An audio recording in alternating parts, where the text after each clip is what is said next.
خوتي المغاربه، السلام عليكم ورحمه الله تعالى وبركاته. اليوم خوتي غنتكلم لكم على واحد القضيه اللي اثارت واحد الضجه كبيره في المغرب. هي ديال واحد السيده حامل. السيده اللي كتقول انها 9 سنوات وهي حامل. وهاد 9 سنوات فين كانت هاد السيده هادي؟ واش كانت ميته ولا فين كانت؟ خوتي، هاد القضيه دي تكلمت على وسائل الاعلام المكتوبه والمرئيه والى غير ذلك، وعطارت واحد الهاله كثيره. انا في النظر ديالي هذه غير سياسه، من أجل تكليخ الشعب المغربي والعقول المغربية.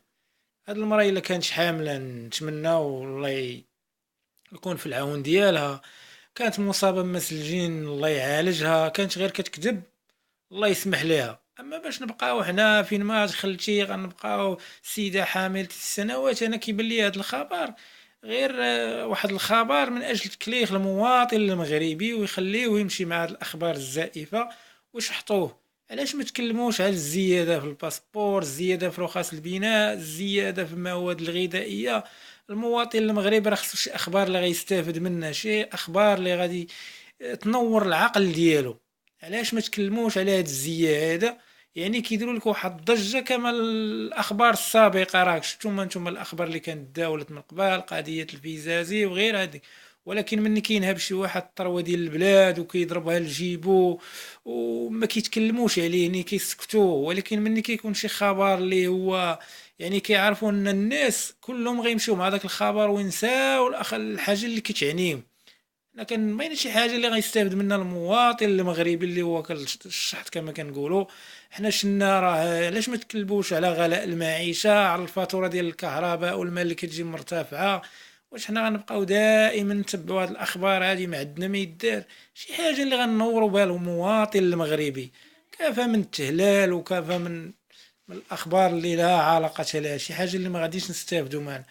هاد السيدة إلا عاملة 9 سنوات راه كاين الأطباء، كاين التشخيص، كاين غير ذلك.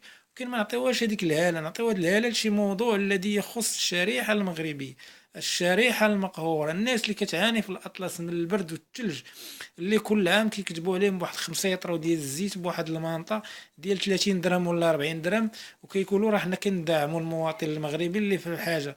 اوديش كدعموا الله يهديكم؟ واش غيتسنى هو سنة كاملة؟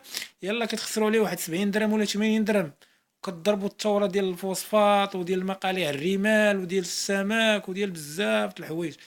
فما نبقاو نضحكوا على الذقول المغربيه؟ نعطيو شي حاجه اللي غنوروا بها العقل المغربي، نناقشوا شي مواضيع.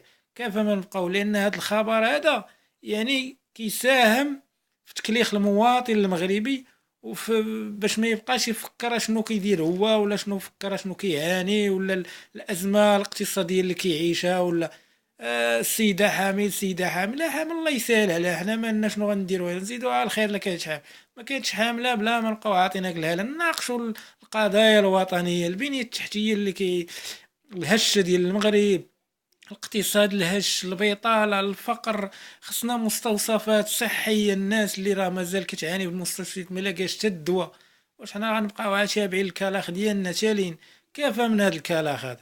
هذا اخوكم دحو. خويا اختي، اللي عجبك الفيديو ما تنساش دير واحد جيم للقناة، ودير واحد المشاركة باش توصل من الجديد، وما تنساش بارطاجي هذا الفيديو باش يوصل كافة المواطن المغربي. هذا اخوكم دحو، مول الكلام القاصح كيحييكم مع تحياتي واحتراماتي.